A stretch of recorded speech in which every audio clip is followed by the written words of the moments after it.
What's going on, everybody? Greg here, and let's not let a baby alien rip out of our stomachs while reviewing 1979's Alien.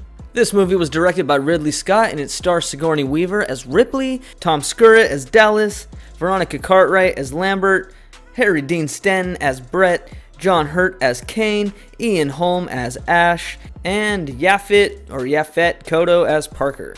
The plot of Alien is about a group of astronauts who get woken up out of their sleep to discover there was a distress call onto the ship. The team goes to check it out, and when they land on this mysterious moon, they get out of their ship, and a small group of them go find out what is on the planet.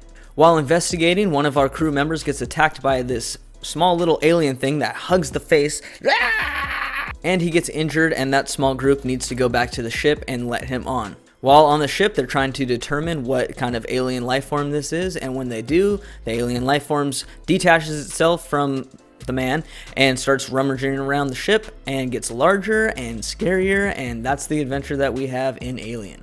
Okay, so first off, I liked this movie. I actually really enjoyed it. I actually enjoyed the last half of this movie more than I did the beginning of the movie.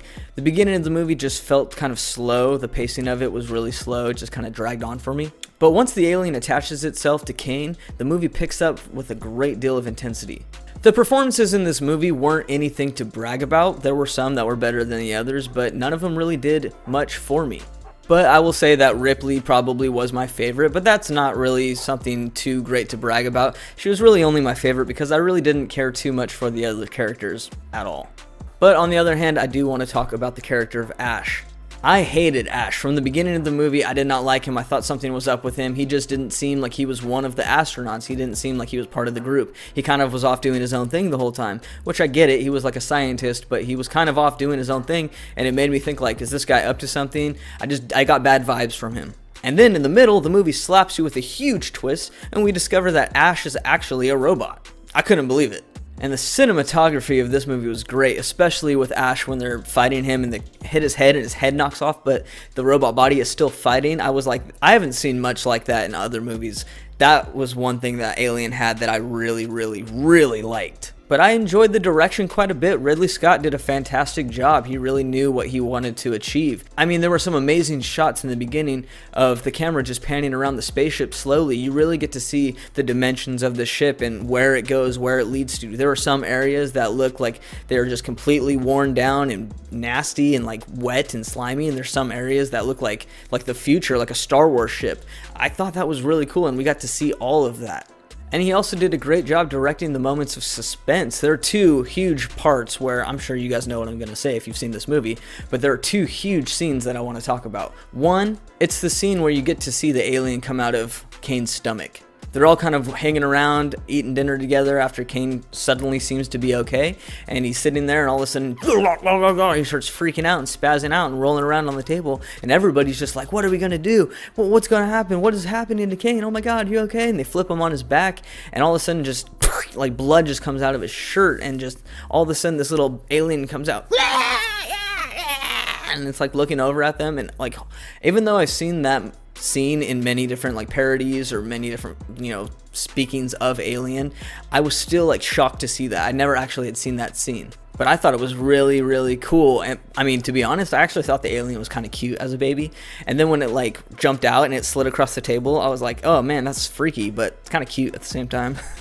But I really loved the reactions of everybody around the table as the alien was coming out, and as you got to see what was happening to Kane. Their reactions were really, really phenomenal. I was like, that's probably the same type of reaction I would have if I was standing in that group of people. And the other scene that I want to talk about is the scene where Dallas is in the air vents and he's trying to lure the alien somewhere in the ship because they want to catch it and blow it up and kill it, but he doesn't know where it is, and all of a sudden on the radar you see beep, beep, beep, and they're like, Dallas, the thing is headed straight towards you, so run, run, run. And he starts to run, and you don't know where this alien is, and all of a sudden you just go down, and then all this huge moment of suspense where your eye is looking somewhere else, and then out of nowhere, boom, there's the alien, and it's sticking its arms out like it's gonna hug you, but it's terrifying. And like, it was like one of the best jump scares I had seen in so freaking long.